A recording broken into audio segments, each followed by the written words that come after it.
हाम्रो उद्देश्य यो हो कि मानिसलाई जागरुक बनाउने हो। हाम्रोद्वारा बताएका तथ्य इन्टरनेट, सोसल मिडिया, पेपर इत्यादिबाट लिएको हो।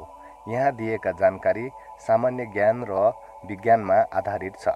मोटिभेसनल अफ नेपाल च्यानल यसको पुष्टि गर्ने छैन। नमस्कार साथीहरू, अघिल्लोको भिडियोमा हामीले पाँच पाण्डवले भनेका कुराहरू बुझ्यौँ र कृष्णजीले कलियुगको विषयमा वर्णन गरेका पनि हामीले बुझ्यौँ।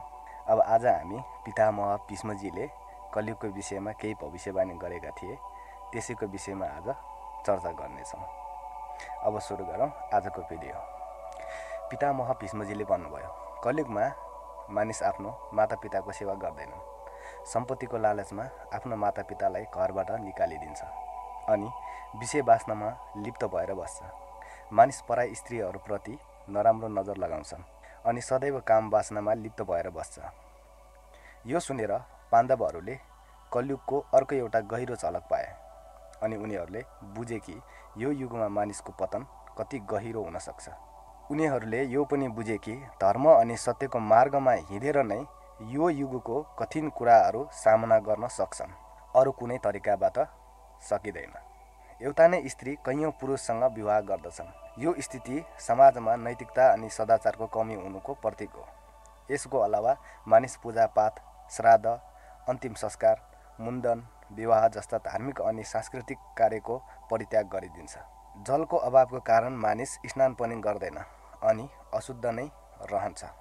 कलियुगको अन्त्यमा मानिस मांसाहारको नै सेवन अधिक मात्रामा गर्दछन् अनि कोही पनि सात्विक आहार ग्रहण गर्दैन। यस युगमा मानिसका वस्त्र चम्किला हुन्छ। उनीहरूको भौतिकताको प्रति आकर्षण र आध्यात्मबाट टाढा हुनुको सङ्केत हो। तेस्रो सङ्केत वृक्षमा फल नहुनु हो। भगवान श्री कृष्णजीले तेस्रो सङ्केत बताए। कलियुगको अन्त्य समयमा वृक्षमा फल लाग्न बन्द हुन्छ। सबै वृक्ष फल रहित हुन्छ अनि सृष्टिमा जताततै सुक्खा वृक्ष नै देखिने गर्छ। मानिस शाकाहारलाई त्यागेर केवल मांसाहारको सेवन गर्छन्। यस युगको भोजन तामसिक अनि रोग उत्पन्न गर्नेवाला हुन्छ, जसबाट मानिस चाँडै नै बुढा भएर मृत्युको प्राप्त हुन्छ। कलयुगी मानिसहरू गाईको पूजा गर्न बन्द गर्छन्। यो सङ्केत समाजमा धर्म, नैतिकता, प्रकृतिको प्रति सम्मानको कमी हो।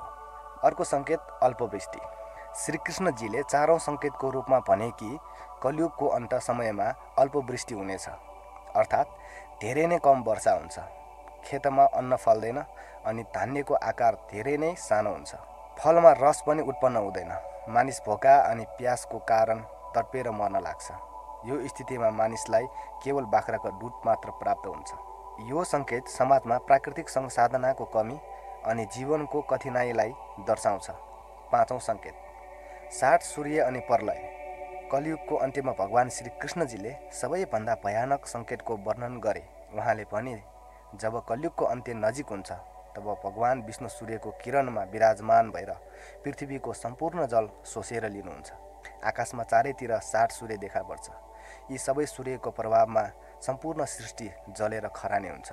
तत्पश्चात रुद्ररूपी भगवान विष्णु सम्पूर्ण संसारलाई नष्ट बनाएर आफ्नो श्वासबाट मेघलाई उत्पन्न गर्छन्। यो मेघ भयङ्कर गर्जना गर्दै अर्को 100 वर्षसम्म आकाशबाट जलको वर्षा गर्छन्, जसबाट सृष्टिमा भएको भयङ्कर आगो शान्त हुन्छ।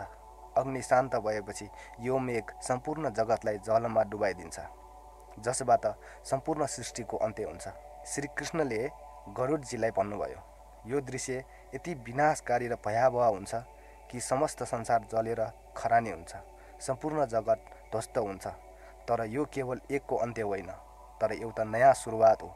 जब सृष्टि आफ्नो विनाशको प्राप्त गर्छ, तब भगवान आफ्नो इच्छा मात्रबाट एउटा नयाँ सृष्टिको रचना गर्नुहुन्छ।